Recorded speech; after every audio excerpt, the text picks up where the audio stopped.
little less than 1 year from today, you will go into the voting booth and you will select the next president of the United States of America. I think elections are about the future.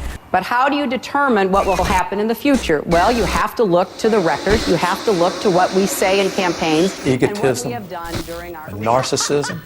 Islamofascism is real. Their goal is to unite the world under a single jihadist caliphate. Use fear and falsehood. My view is we had a double Guantanamo. What do you talk about when you have nothing to say? This is insane. Some of these people frighten me. They frighten me. President Bush has talked about our staying in Iraq for 50 years. Maybe 100. The danger from Iran is grave. Well, I'm not concerned about the voters. It'll be a really nice fruitcake. But I can't be president unless you choose me to be, and I hope you will. Deficit financing, big government, more taxes, more bureaucracy, more regulations, more policing the world. What are you guys talking about, you know? So many people say, oh, Ron Paul, he's crazy. That guy's crazy. And it's because they don't understand. And the reason that they don't understand is because they're getting all their news from the TV. I've been called everything. I've been called crazy. I've been called, when I got in a fight with the neocon guy, he said I'm a nut job. He said Ron Paul's a nut job. You know, I mean, Ron Paul has forgotten more about economics than this guy knows. I mean, you know, Ron Paul has forgotten more about the Constitution than this guy knows. If what's presented to them is right is absolutely wrong, how do you know any better? Do you know what I mean? Everybody's too busy paying the bills, trying to put food on the table and support their families to be as big a political nut as I am, or some of you are, you know, to keep up with it. You're just regular working people. Listen to talk radio some, maybe watch the news. If that's your worldview, if that's your perspective, how do you know any better? There is no news anymore. As you know, news is gone in television. It's entertainment. It's all entertainment. The media are almost incapable of reporting and even understanding the Constitution and the way that the Constitution is supposed to be respected.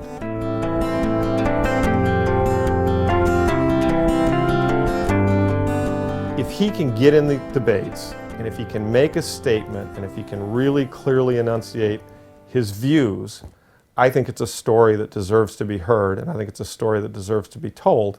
And I was the one the most hesitant to get involved because I know time isn't right. Young people haven't heard about this. I'm not the right guy. We need more education because I believe that ideas move countries, individuals don't unless they're in the right place at the right time. The big impact was when Ron Paul started to appear in the debates. There were 11 guys on the stage and 10 of them were saying the same thing, and Ron Paul was standing out. We must win in Iraq. We're going to have to engage in the Middle East. This is a global effort we're going to have to lead. We will do whatever is necessary. The Iranians could grab the Shia South. We have a new strategy. Very confrontational and very aggressive. There will be chaos that will spread to the region and to the rest of the world. They ultimately want to bring down the United States of America. Congressman Paul, you voted against the war. Why are all your fellow Republicans up here wrong?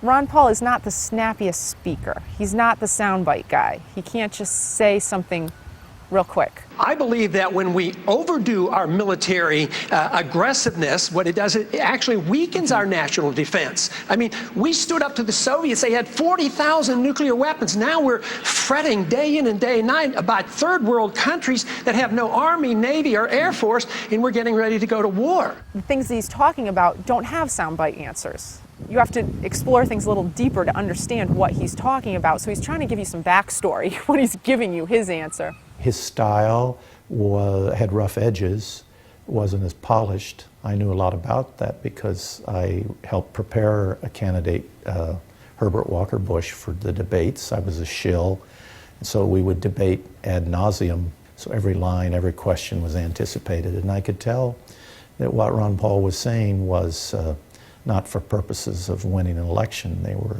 gut reactions, truthful reactions to the issues. At the core, the justification for his positions, the reason that he took the positions that he did was based in individual freedom. A national tamper-proof ID card. Yeah, I think that's critical. They have to have a document. A national special card. Absolutely. A tamper-proof card, a database, name, date, birth date, biographic information. Dr. Paul. I am absolutely opposed to a national ID card. This is a total contradiction of what a free society is all about. The purpose of government is to protect the secrecy and the privacy of all individuals, not the secrecy of government. We don't need a national ID card. Ron Paul is completely uninterested in telling other people what to do or being told what to do. And there are very few people like that in politics anywhere, ever. Because politics is, of course, about amassing the power in order to tell other people what to do. And Ron Paul rejects that. I support federal funding. That's a yes. Dr. Paul, yes or no on federal funding? Programs like this are not authorized under the Constitution. The trouble with this... He would take even issues that most people would consider minor, but vote on principle, even if it meant he was the only one voting against or for, whatever it was, usually against. Would you work to phase out the IRS? Immediately. That's what they call a softball. And you can only do that if you change our ideas about what the role of government ought to be. I was just absolutely shocked that I was listening to a man who was speaking the truth about economics, speaking the truth about foreign policy, and I just said to myself, who is this guy? Where's he been? And what is he doing up on stage with all of these other Republican candidates? He'd talk about central banking, which is off the table. I mean, it's not even an issue. No politician raises it. No presidential election has ever turned on it. It's just been quietly removed from the political conversation. He brings it back. We live way beyond our means with a foreign policy we can't afford and an entitlement system that we have encouraged.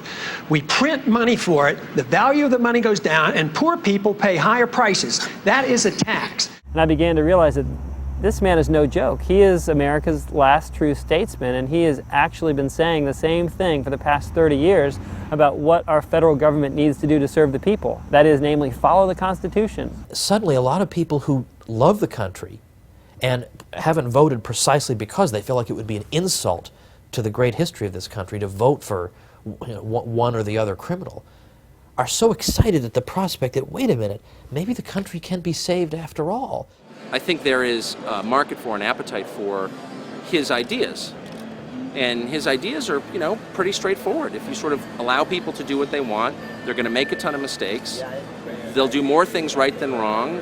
But in either case, you don't really have a right to intervene. This was the first election where you had somebody like Paul, where you could actually see a reflection of grassroots support, through the internet. The closest thing I can think of is Howard Dean in 2004, but that pales in comparison to what happened to Paul, especially with young people. My name is Michael Nystrom. We are in my home here in Arlington, Massachusetts, which is a suburb of Boston, and I created and run a site called The Daily Paul. We had to become our own media. That was a big part. I mean, the internet was a major driving force in spreading the word. What was so wonderful about the Ron Paul campaign is the new free press was utilized, the internet. And that was wonderful because that's the next generation. Going back to take a look at world headquarters of the Daily Paul. Here it is. Probably not what people imagine, but...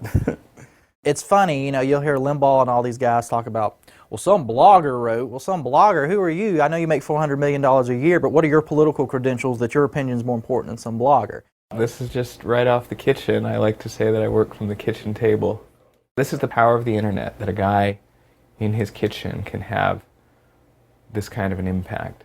The community of websites that was created by the Ron Paul movement is really quite phenomenal. It's like its own world.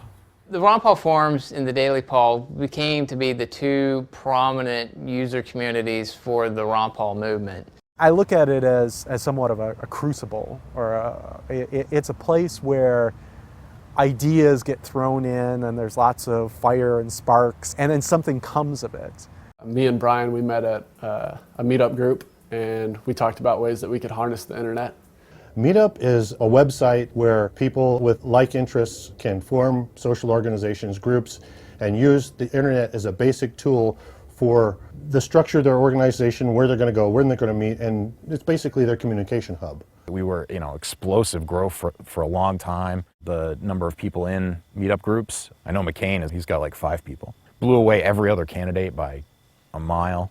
4,000, 5,000, something like that, groups around the world. And not just in America, I mean around the world. They were in Belgium and Australia and just, they were everywhere. Well, he is one of the 10 presidential candidates to face off in tonight's debate right here on Fox. But I got to tell you, I have never seen so many viewer emails urging us to get a candidate on our air as I have with this particular gentleman. How are you going to stand out tonight?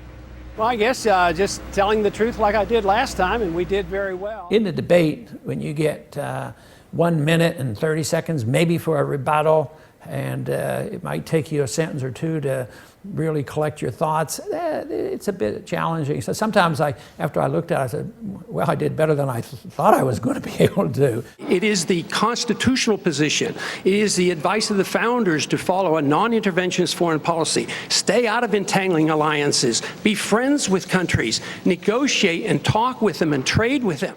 They looked at that Republican stage that night and they're like, what is this guy saying? We've never heard anything like this.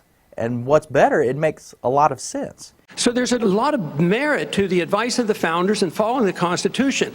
And my argument is that we shouldn't go to war so carelessly. When we do, the wars don't end. He was talking more about the things that really matter, not the war in Iraq, but should we be the policeman of the world? Should we be at war anywhere, and why, and when, and under what circumstances? Congressman, you don't think that changed with the 9/11 attack, sir? What changed? The non-interventionist policies. No, non-intervention was a major contributing factor. Have you ever read about the reasons they attacked us? They attack us because we've been over there. We've been bombing Iraq for 10 years. You know, if we misbehave around the world, you know, there are going to be people in the world who don't like the United States, period, end of story. I think that's just common sense. I think most kids know that at the kindergarten level. It's very easy to be Rudy Giuliani and say, we got to get the terrorists, or, you know, yeah, people will vote for you for that. It's very hard to get them to vote for somebody who actually makes them think or says, wait a minute, these slogans are fit for a 7-year-old. Right now, we're building an embassy in Iraq that's bigger than the Vatican. We're building 14 permanent bases. What would we say here if China was doing this in our country or in the Gulf of Mexico? We would be objecting. We need to look at what we do from the perspective of what would happen if somebody else did it to us. And I thought, what fun. How are they going to answer that? And it must have been embarrassing for the other candidates to have to sit there and hear this deep discussion and to know in their hearts the guy's absolutely right. But are you suggesting we invited the 9/11 attack, sir? I'm suggesting that we listen to the people who attacked us and the reason they did it. They have already now, since that time, have killed 3,400 of our men, and I don't think it was necessary. Ron Paul had the courage and integrity to call out the established fantasy that a lot of the neocon and establishment politicians have, which is that, you know, the United States, anything the United States does around the world is morally good because we, quote unquote, have the moral high ground. Why are we being attacked? Well, you're not allowed to ask that question. We're being attacked because we're such wonderful people. Well, why else? That's really an extraordinary statement. It's an extraordinary statement as someone who lived through the attack of September 11, that we invited the attack because we were attacking Iraq. I don't think I've ever heard that before, and I've heard some pretty absurd explanations for September 11. I would ask the congressman to withdraw that comment and tell us that he didn't really mean that. And Dr. Paul wouldn't back down. Everyone in the audience wanted him to pander and say, oh yeah, no, I didn't mean it like that. I meant it this way. And he took that opportunity to educate the people. Paul explained the concept of blowback to an audience, most of whom probably did not want to hear that, or more importantly, have never heard that. Congressman? I believe very sincerely that the CIA is correct when they teach and talk about blowback. When we went into Iran in 1953 and installed the Shah, yes, there was blowback. The reaction to that was the taking of our hostages, and that persists. And Paul pointed out that the primary cause of the threat of terrorism in the United States comes almost exclusively, not even sort of and piecemeal, but almost exclusively, because of our foreign intervention over there. And if we ignore that at our own risk. That if we think that we can do what we want around the world and not incite hatred, then we have a problem. They don't come here to attack us because we're rich and we're free. They come and they attack us because we're over there. Every single Republican on that stage wanted to get in their 2 cents about what Dr. Paul was talking about. Can I have 30 seconds, please? No, wait a second. Let's all get 30 seconds. They are coming. We all want 30 seconds to talk about this. During the Republican primary, after each debate, Fox News would do this, the phone texting. Sean Hannity, text us right now, whatever the digits were for your candidate, In each Fox News poll, this was a poll conducted by Fox News, Ron Paul overwhelmingly won. Here's a look at the early results of our text message poll. In first place, Ron Paul, surprisingly. What does it say that he's doing so well in our text messaging among those watching Fox News? To be honest, says absolutely nothing. Maybe he's a little bit better organized and having his organizers do the necessary dialing. On the one hand, you're taking it seriously enough to put it on, and then on the other hand, you're saying, no, don't pay attention to the person who's in first place. Look, text polls are text polls. It's like internet polls. It's not even phone calls. He did not win that debate. He did not win it. No. Why would he try to discredit their own poll? Doesn't make any sense. In second place, Governor, you're in second place with 27%. Third place. If Romney had won, you would have seen ticker tape parade stuff happen in the studio. They would have brought out, horses and Clydesdales and chariots. Would have, talked for about 10 minutes about how great Romney is, and it makes sense that Romney won. Sean Hannity, more than anybody else on Fox, just without any subtlety, rips down anything that he disagrees with and doesn't even provide an excuse or an explanation. If we feel strongly about it, why don't we declare... If a woman is being raped next door, do we just do nothing there either? This is just going to shake the establishment. They do not want this guy running for president. I want to be president of the country, not president of the Republican Party. You got to get the nomination first. Yeah, but... This is an unusual figure, a liberty-minded, anti-war person. That this is not only not a contradiction in terms, it's the only sensible political philosophy there is. I think Ron Paul basically, for me, it's done. That was a fabulous boost for Ron Paul's campaign. I think that's when a lot of people woke up. There's no question that Ron Paul struck a chord and it resonated with many people. The Ron Paul moment, and that's exactly what that was.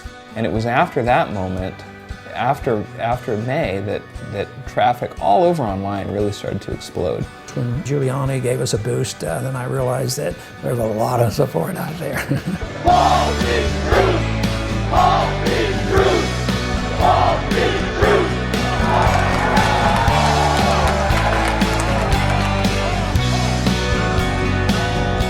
What happened to your party? They've lost their way. It was the lead story in the next 24-hour news cycle, and of course I think that what they all figured was, well, that'll be the end of Ron's campaign. Ron Paul is a no one. Ron Paul really has no business being on stage. And they have no idea what's going on. Why stomp out the grassroots candidate and only reward those with $100 million that get money from the special interest? Republican presidential candidate Rudy Giuliani is being assigned some summer reading. If there was a Guinness Book of Political Showmanship, Congressman Ron Paul would be in it today. I'm giving Mr. Giuliani a reading assignment. We have Mr. Giuliani studying tonight. He's home reading all those books. And he's going to come back and he's going to apologize to me. And he's going to say, I'm sorry, Ron, I just didn't know. This is what I expect him to read before the next debate. The titles include Dying to Win, which looks at the motives of suicide bombers, Blowback, which examines U.S. foreign policy. Ron Paul was able to have a press conference afterwards showing that indeed the government reports themselves have been talking about the same things he had. Paul brought along Michael Scheuer, the former head of the CIA's Osama bin Laden unit. Our leaders tell us that the Muslims hate freedom and hate liberty and hate women in the workplace, and that's got nothing to do with it. It has everything to do with what we do in the Islamic world. Jeremy in California, Giuliani's response to Paul and the subsequent applause by the audience just goes to prove how ignorant and arrogant we are here. That's a book list all Americans would be well served to read. The reason this got so large so fast is because people did exactly what they wanted to express themselves to their peers, the people that mattered on their street corner in their neighborhood. you know, traditionally in politics, and I was told early on when I first got in politics, you know, you develop your logo and you stay uniformed, and everybody does this, and you put this on every piece of literature, and your TV, your bumper stickers, everything else. And I kept remarking the characteristic of our campaign was there was no characteristic, you know. It was miscellaneous, spontaneous, homemade, and all shapes and sizes and colors. And it turned out that it was not uniform, and everybody knew it, but it didn't seem to hurt us.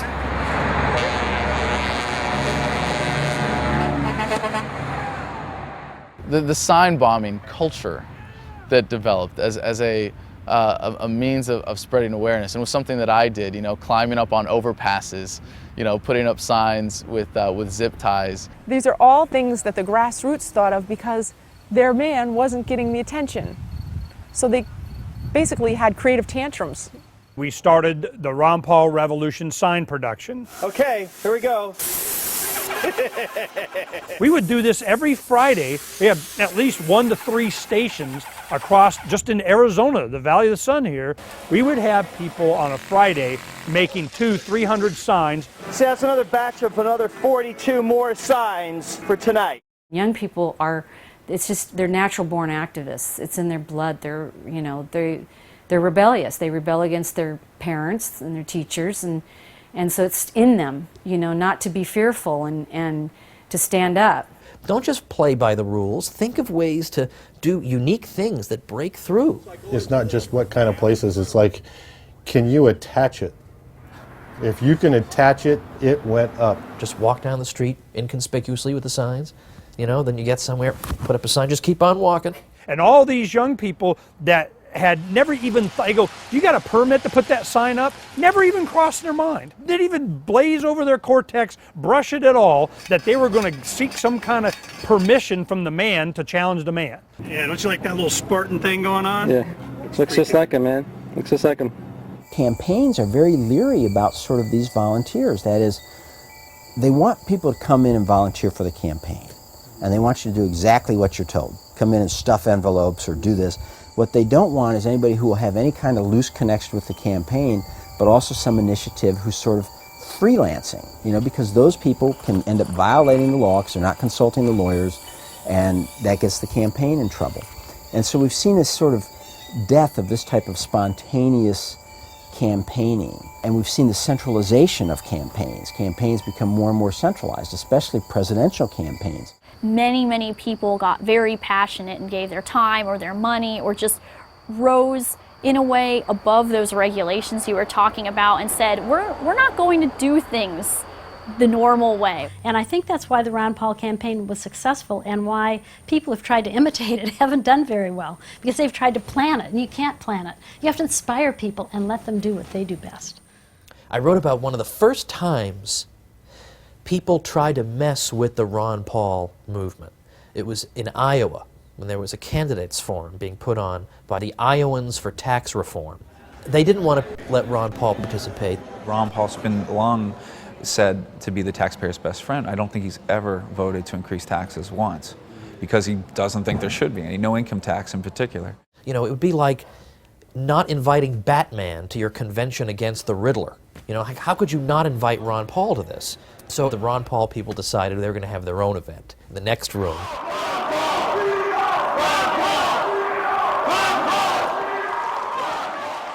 They ended up getting twice as many people at their event, which was much more interesting. There was no propaganda in it. It was all real information. We now live in an age, now for a good many years, way too many years, that the federal government owns all our income and we're permitted to keep a certain percentage. That is the terrible notion of the personal income tax, which we should get rid of. And here's Ron Paul, by the way. You know, he wants to abolish the IRS and replace it with nothing. Well, yeah, I can understand why you wouldn't want to have him at your candidates forum. I've been involved in startups before. My background is starting a hospital software company, so you understand the power of organization. But what I hadn't really experienced in my life was the power of spontaneous order, where people see a shared vision. They come from all different political philosophies, all different life experiences, but there's a shared vision of what it means to be Americans and have a country that follows the rules. And things just started coming together.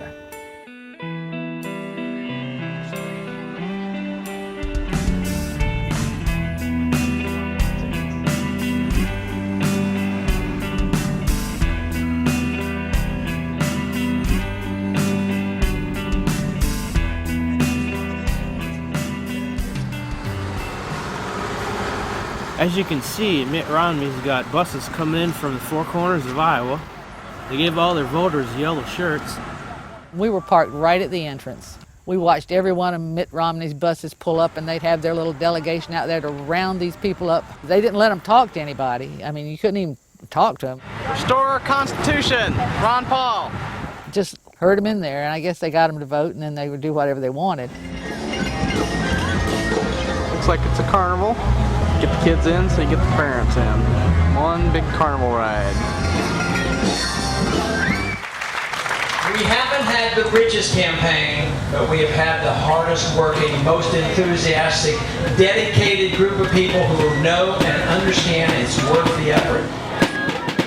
I think all of us, including Dr. Paul himself, were blown away by the Grassroots response.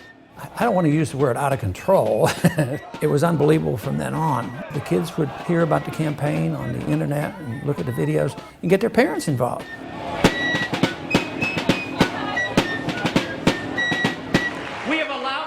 To be overtaxed and overregulated and overrun by bureaucrats. The founders would be ashamed of us for what we're putting up with.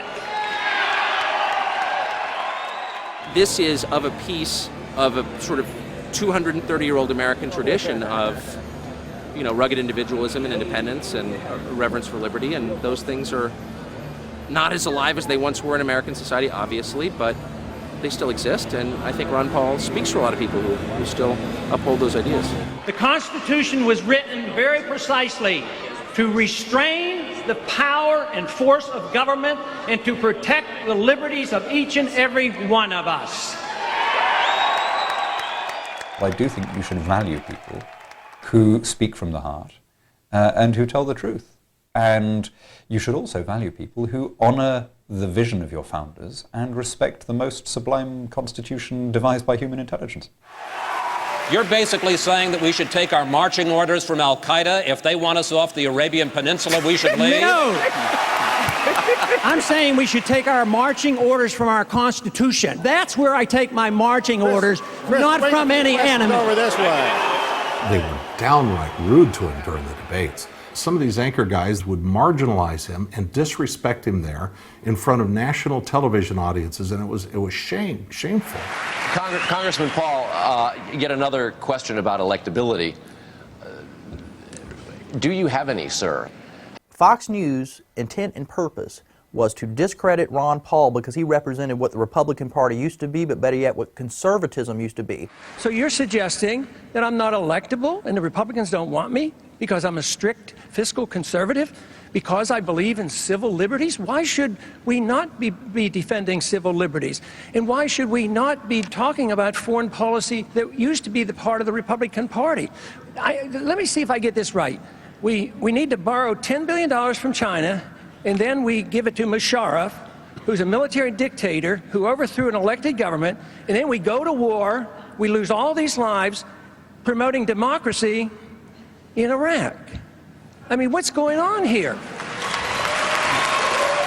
Congressman, we are one nation. We can't be divided. We have to be one nation under God. That means if we make a mistake, we make it as a single country, the United States of America, not the divided States of America. When we make a mistake, it is the obligation of the people through their representatives to correct the mistake, not to continue the mistake. And that's what we do on the floor of the Senate? No, we've dug a hole for ourselves and we've dug a hole for our party. We're losing elections and we're going down next year if we don't change it. And it has all to do with foreign policy, and we have to wake up to this fact. Even if we lose elections, we should not lose our honor, and that is more important than the Republican Party. We've lost over 5,000 Americans over there in Afghanistan, in Iraq, and plus the civilians killed. How many more do you want to lose? How long are you going to be there? How long? What do we have to pay to save face? That's all we're doing is saving face. It's time we came home. Gentlemen, thank you. I want to tell you that that kind of isolationism, sir, is what caused World War II. We allowed Hitler to come to power with that kind of attitude of isolationism and appeasement. Okay. I just finished having Thanksgiving with the troops, and their message to you is, let us win. Let us win. That's what they want.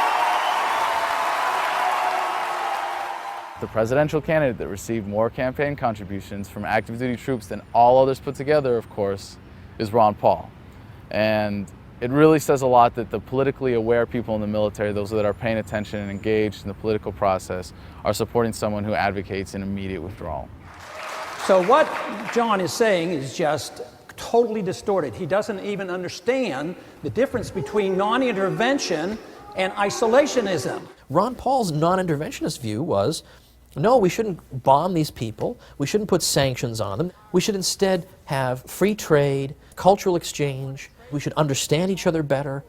What in the world is isolationist about that? Trying to make this distinction with John McCain, seriously, I might as well try to explain the Copenhagen theory of quantum physics to him, so we'll leave him to his mistakes. I think Congressman Paul should not be reading as many of Ahmadinejad's press releases. It really bothered me how unfair they were with him. But then at the same time, it reminded me of that saying that Gandhi said, first they ignore you. You say that you would eliminate the IRS, the CIA, then they laugh at you. The Federal Reserve, the Department of Homeland Security. Then they fight you. Do you have proof of that? There's no proof. There's absolutely proof of it. It's been chronicled. And then you win. First place with 35%, Ron Paul. Rooting for Giuliani came in second. Oh, here we go again. Driving Hannity it's crazy. Driving me crazy. 60. I got very angry with you tonight. Oh, my. I know. We have some agreements. First time? Is that first time ever? No, not the first time ever. You should be nice to your guests. It's a shame that the Republican Party pushed Ron away. If they would have just grasped this message and said, yep, you're welcome, come on into the party, the Republican Party would have been huge. But instead, they shut it down. Yeah, I didn't walk away. I guess I was, confident enough that they were wrong. This country is in a revolution. They're sick and tired of what they're getting, and I happen to be lucky enough to be part of it. Ron Paul had a good day yesterday, a very good day. Supporters dropped $4,380,000 in 24 hours. And it's believed to be one of the biggest internet fundraising efforts by any candidate ever. Ron Paul's fundraising was actually done by volunteers who simply stepped up to the plate and said, all right, everybody out there on the internet, we are going to give money on this particular day. What if 100,000 of us donated $100 each on November 5th for a $10 million day? His supporters raised the cash on November the 5th to commemorate Guy Fawkes. This guy was a British terrorist who tried to overthrow the government by blowing up Parliament and killing everybody in it. Two important things can be thought of or represented by that date. And one is, yes, Guy Fawkes, but the other is the movie V for Vendetta, which was a movie that touched on that historical date in order to create a new theme that was a reaction to the propaganda of the state, the police state, the spying, all these things that were going on. I want everyone to remember why they need us. And so it was no shock that they would try to focus on something that really wasn't the motivator for the day at all. Were they contributing to your campaign, or was this all about Guy Fawkes Day? Explain to me what those supporters who were drawn to you on that kind of anniversary are trying to say. That's what they do. The media, I believe, intentionally, from the get-go, has marginalized his message, has tried to make it something that it isn't. So that's what news has been reduced to, and it is very dishonest. Is this the same kind of thing, or is this worse than what it was in the 60s with the radicals then? Oh, I think it's much worse. Totally in bed with the Islamo-fascists and have turned against this country. But it's out there, it goes, it's gone, it's believed, becomes part of the subconscious of the electorate and how they vote. Our supporters, of course, are a lot different than others. Others are doing it for superficial reasons, but people who would join our campaign did it because they were philosophic people and they believed in something and they were motivated. So I think it represents a huge movement. You hear Grassroots all the time with Ron Paul's campaign. And one thing I learned, it's not a word. It's not like change. It's just not something you just hear. It's something you see. Ron Paulers outnumbered and out-rallied all the other candidates' people combined. It blew me away, so I knew I was in the right camp. And we had fun, because if you're not having fun, you're so doing it wrong.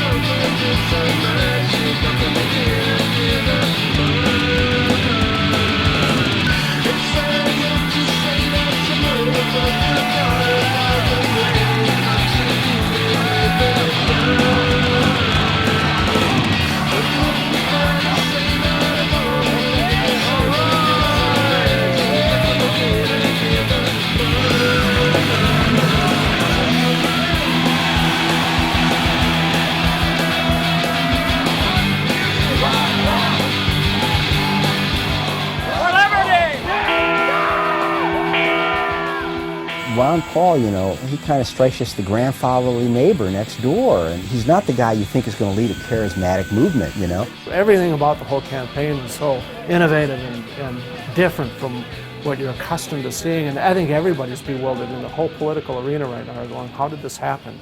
And how come I can't make this happen to my campaign?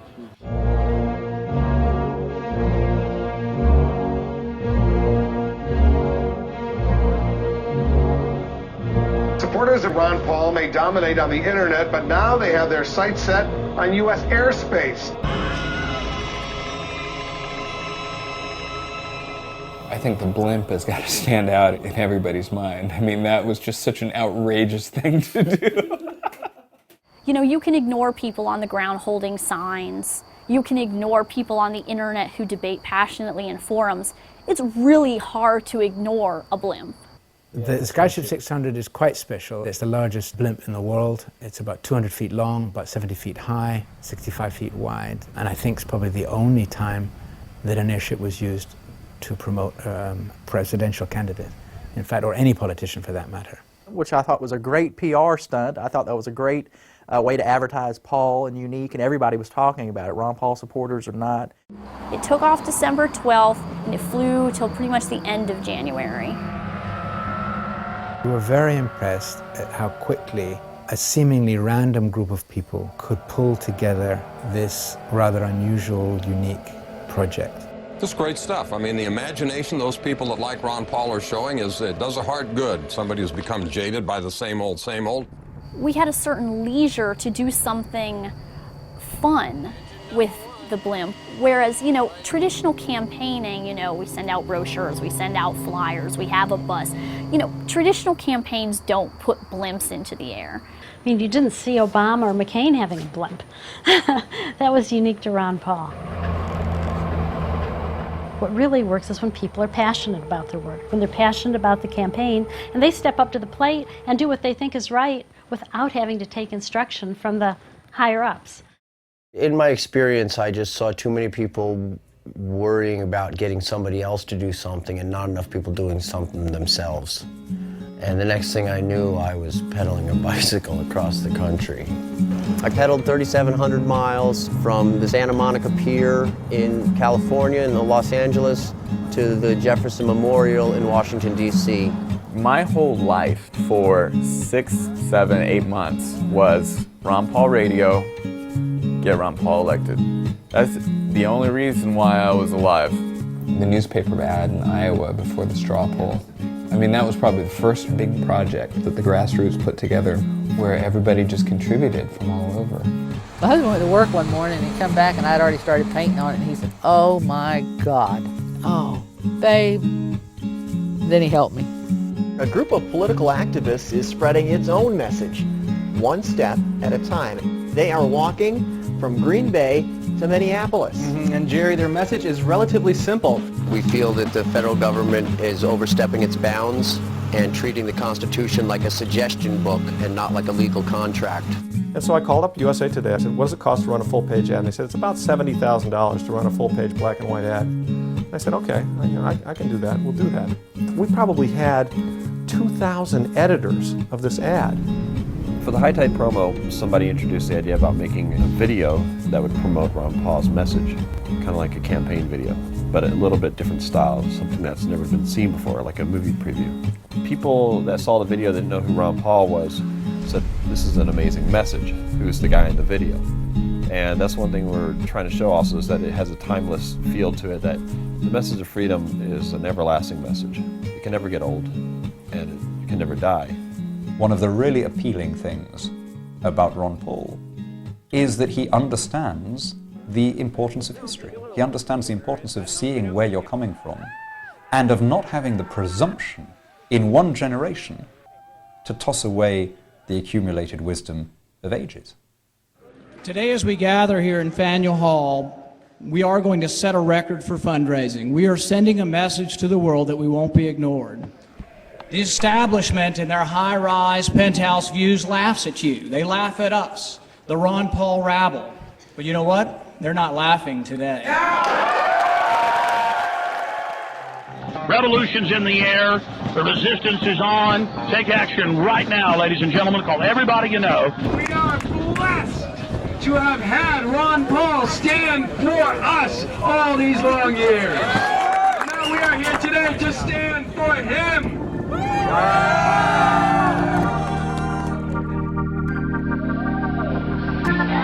So what do you think, man? That was awesome.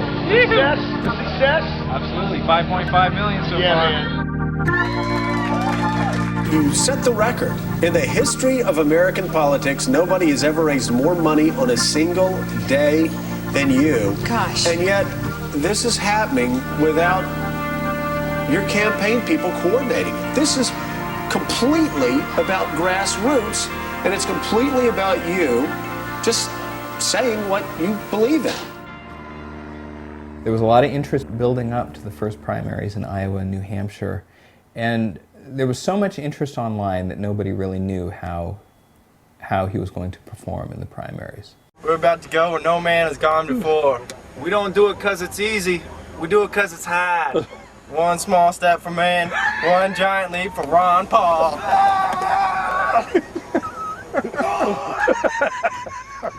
New Hampshire was just a blast. We put up so many signs in freezing cold weather. We were spray painting signs at 2 in the morning. The spray paint cans were freezing, so you'd have to take them inside after they had cooled down too much. It's so cold out here.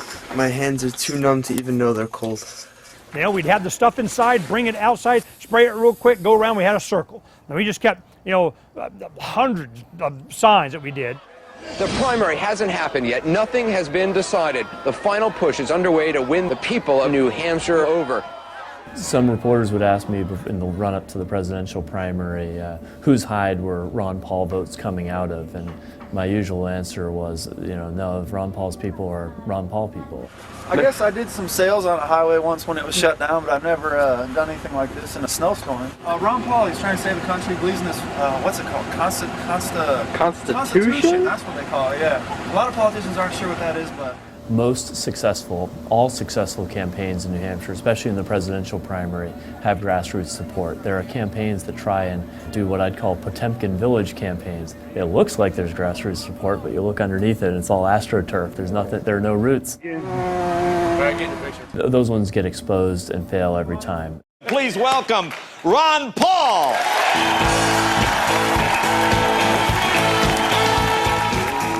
Now, I got to ask you, this seemed really unfair to me. You were excluded from the debate last night, and I'm trying to figure out why Fox News chose not to put you on. One of the 5 men sitting at this table tonight will be the Republican presidential nominee. It seems like you should be kicking somebody's ass right about now.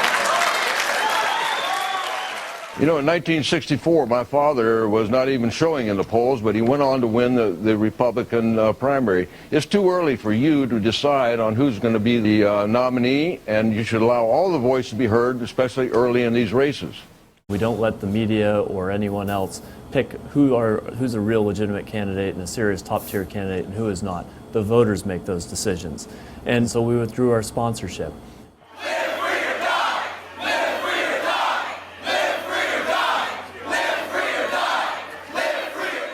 A lot of people put a ton into the campaign, and when they could see someone else just wipe out so much of the work because of their position in the media, they didn't like that. They didn't appreciate it. The truth of the matter is we do enjoy the circus, and the fact that it was a very competitive primary on both sides of the ballot only made it a better show. But everyone had a lot of hope. I know I had a lot of hope that he was really going to break through and come in first or second. Your generation, the young people of this country, have awakened, and this is just going to be the beginning of something very, very big for this country. I thought Ron Paul would probably be in the mix for that and could finish as high as 3rd in New Hampshire. He finished a couple of thousand votes out of that. And with a lot of support both in-state and with out-of-state people coming to New Hampshire to try and promote the message. I was totally surprised by how the results went, but I mean, what can you do at this point besides not agree with it? After Super Tuesday, which was in February, a lot of enthusiasm just got drained away. Super Tuesday is almost completely in the books. The polls get ready to close for Republicans. Here we are. New Jersey, Republican primary, John McCain, we project the winner. In New York, also John McCain. In Connecticut, we project John McCain the winner there as well. California is his. McCain is garnering enough GOP support. McCain with a large sweep of victories around the country.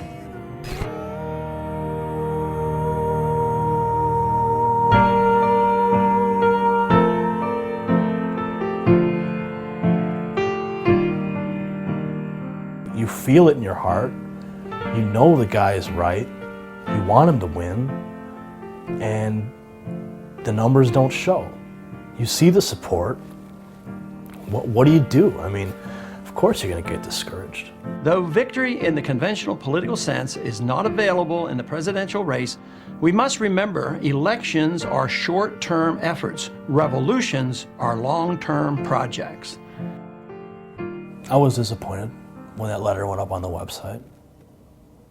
I didn't want it to end. I wanted Ron Paul to stay the course. You know, it's not for me to say. I mean, who would want to be in a mess like that? Who would want to campaign the way that he had to campaign for as many months? You know, it's a thankless task. He was the vehicle by which we could express our dissent. Give a finger to the man all the way up to the end as far as we could take this. But there's another thing that I think we ought to do. We ought to make a grand display. We ought to have a true march to show what our numbers are. Ron Paul came out with his video, telling people that he wanted to have a march. And they took it upon themselves to organize it. And they did it themselves, without the campaign, without Ron Paul. They just did it.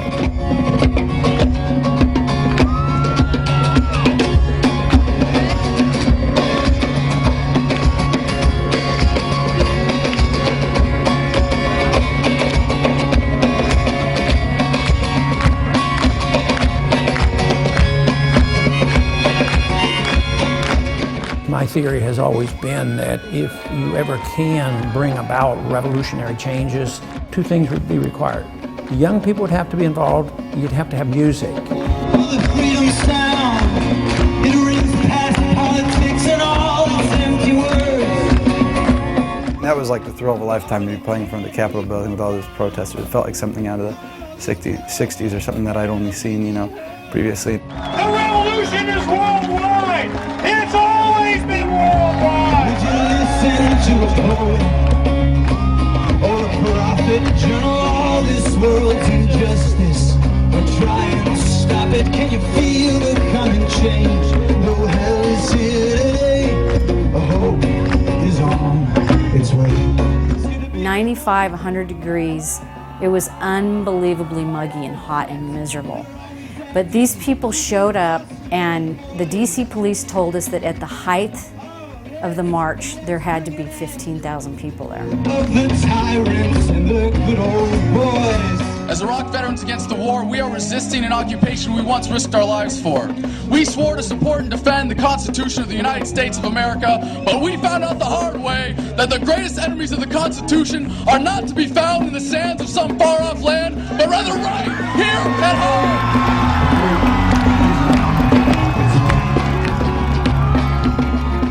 No more central planners, no more bailouts and billions for the bankers. We're surrounded by the John McCains, the Bob Doles, Hillary Clintons, Barack Obamas, Chuck Schumers, all these interchangeable nobodies and liars and thieves and killers. Even though people were upset about the government, upset about some of the things that are happening, it was so happy.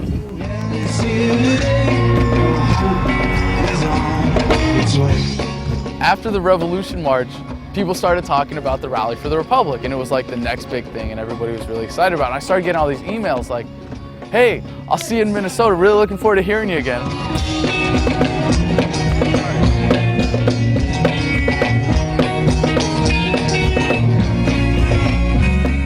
St. Paul happens to be the evil twin this year. The GOP convention was getting ready. Everything was kind of blocked off, so that's what made it such a ghost town. And then you have the military standing on the roof of the building with their binoculars. You have the national police state in evidence at the Republican convention and at the Democratic convention. I mean, it's just with all of this security and this elevation of these people into some sort of American royalty. What I understand is they spent $50 million on security. They built a cage around this building. They had riot cops, you know, they had their big billy clubs and their tie wraps for handcuffing people, and they just looked intimidating as hell. You know, the Republican Party has all the money. They could spend tens of millions of dollars on their crummy convention. We got these huge billboards, you know, with Ron Paul quotations up on them, greeting the delegates as they get there. And I thought, man, that is such a gutsy, in-your-face thing. Things that are in your face, we are here, man. You know, we are not going away. Ron Paul came on into the university area and met with us. He led us for 2 miles through the streets, proving that you can lead the country at 73 years old.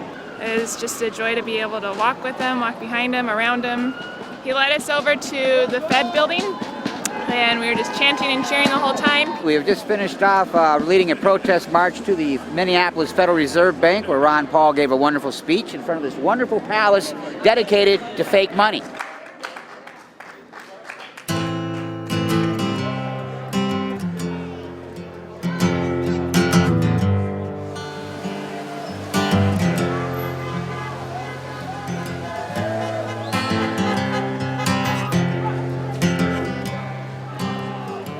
Certainly was an act of defiance to go ahead and choose an arena just on the opposite side of town from where the national convention is going on. Even after the guy is not in the race anymore. I mean, again, who is doing this for any other candidate? Who would do it even if being paid to do it?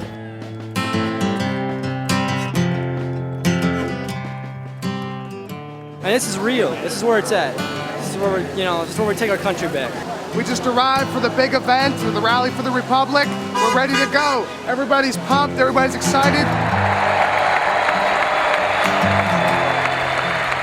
Ideas spread, they can't stop them. An idea whose time has come cannot be stopped by any army or any government.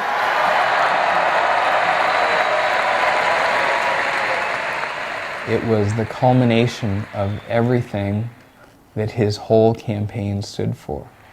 In a stadium like that, and to see all these people interested in something that I thought I was a loner, you know, almost in the ideas, and I'm sure Ron Paul felt the same way at one time.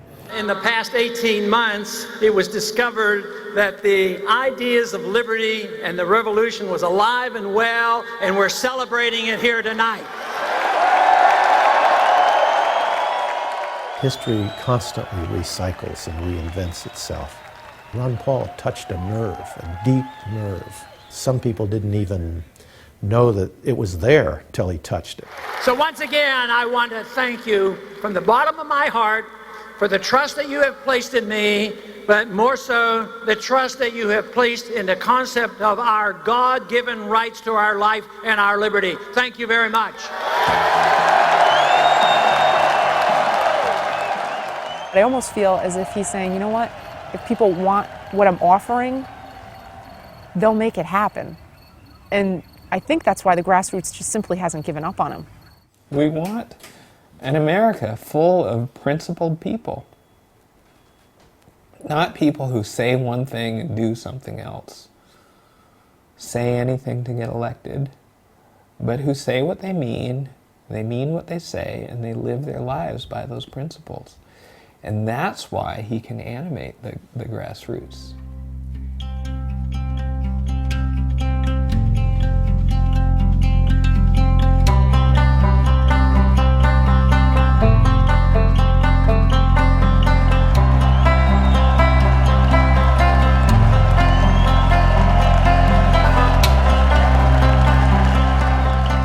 So long term, it's changing people's hearts and minds, and that's where we've made the progress. But really what has happened is we have awakened a lot of people to look into our philosophy. Don't give up, don't retreat into cynicism. Even if we don't win, life is about fighting for something greater than yourself. It's a good thing to fight for what's right, and it's enjoyable to fight for what's right, and it's immensely satisfying to fight for what's right. Let it not be said that we did nothing.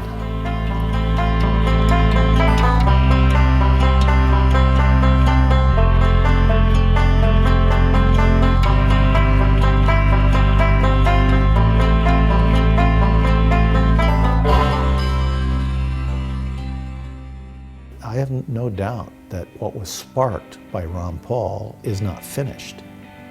It's not consummated. It's ongoing.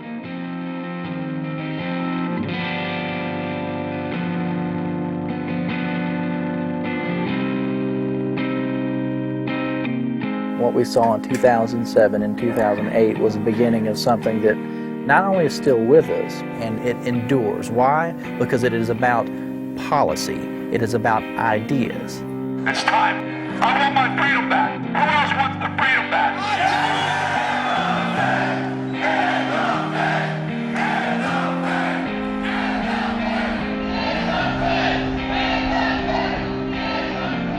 The Federal Reserve, which many conservatives now recognize is the root of our financial problems, that was off the board. You couldn't talk about it a couple of years ago. Can we talk about it now? Why? Due in large part to Ron Paul, thanks to the fact that he was running for president. He was Tea Party before there was a Tea Party. And that was certainly the beginnings of what we recognize as the Tea Party today. It was the genesis, if you will. People who never cared about politics before got involved. What brings me out here today is that the people need to let this government know, both state and national, that we are fed up and we have had it. If you voted for TARP, you're out. If you voted for the bailouts, you're out. If you supported Bush's spending, you're out. The Tea Party doesn't like that.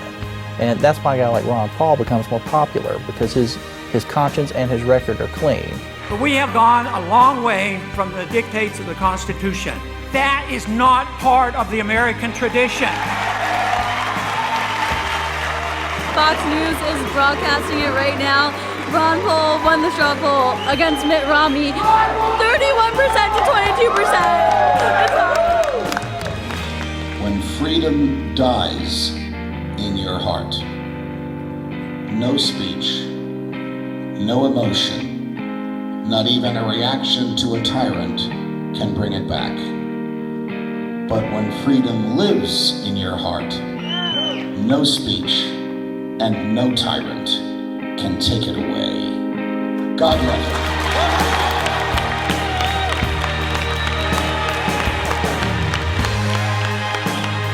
A show like Judge Andrew Napolitano's show Freedom March on Fox Business wouldn't have even been popular 2 or 3 years ago.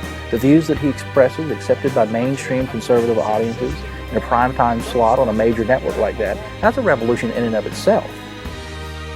We had a little election down in Kentucky. We've come to take our government back. Rand Paul winning the election, becoming a senator, has a little different style than his dad. It's basically the same constitutional conservative message, but between the two, you're seeing a bigger, a bolder liberty movement.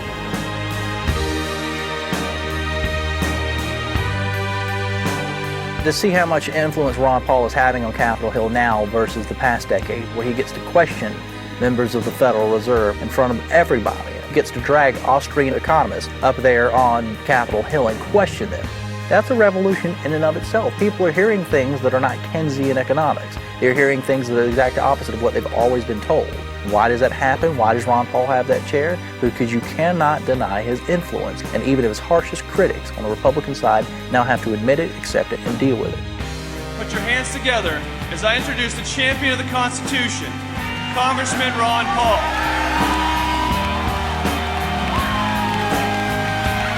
I'm glad to see the revolution is continuing.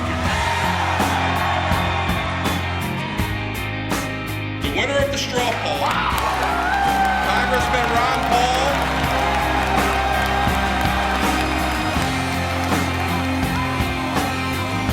It's great that I'm able to announce once again that I am a candidate for the presidency in the Republican Party primary.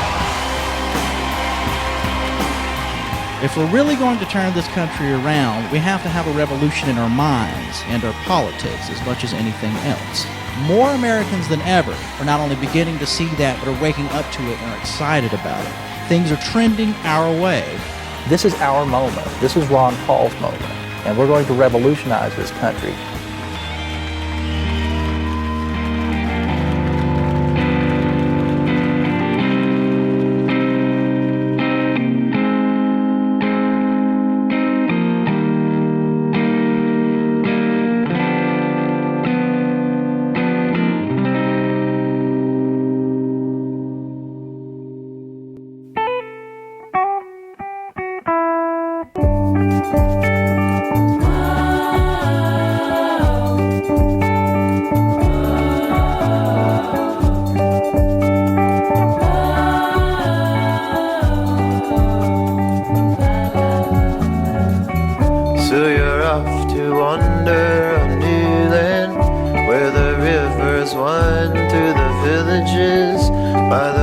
ancient trees and the talking birds smoke exotic leaves with adventurers. And as the wind it goes, so must you.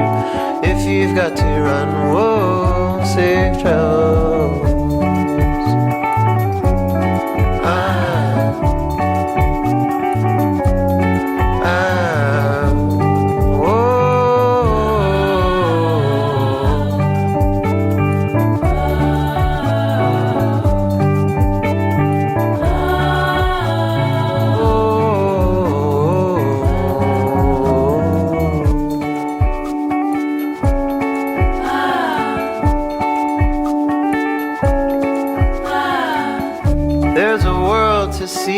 So they tell me, maybe time you leave this old city, that the seasons change, they always do.